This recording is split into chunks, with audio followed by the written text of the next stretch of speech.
Τι είναι αυτό? Ένα σπουργίτη.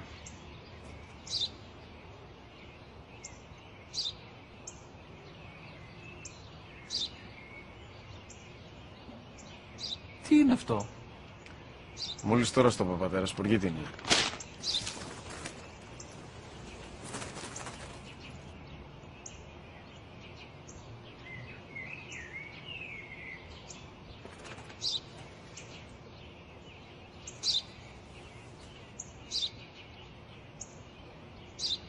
Τι είναι αυτό?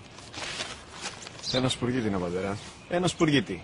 Σπου-γι-τι!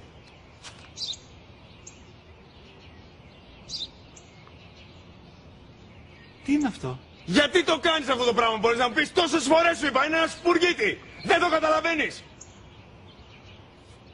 Πού πας?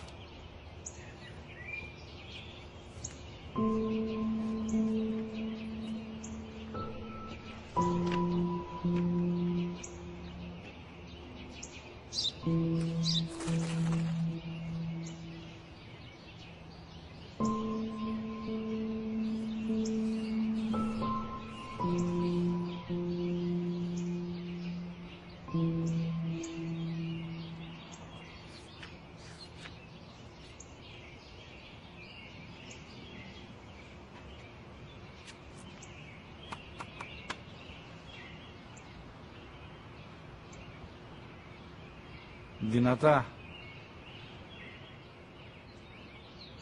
Σήμερα ο μικρός μου γιος που πριν λίγες μέρες έκλεισε τα 3 καθόταν μαζί μου έξω στο πάρκο όταν ένας σπουργίτη ήρθε και κάθισε απέναντί μας. Ο γιος μου με ρώτησε 21 φορές τι ήταν αυτό και του απάντησα και τις 21 φορές ότι ήταν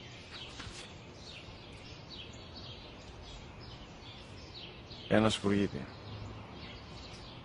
Τον αγκάλιασα τρυφερά και τις 21 φορές που μου έκανε την ίδια ερώτηση, ξανά και ξανά, χωρίς να εκνευριστώ, νιώθοντας στοργή για το αθώο μου αγοράκι.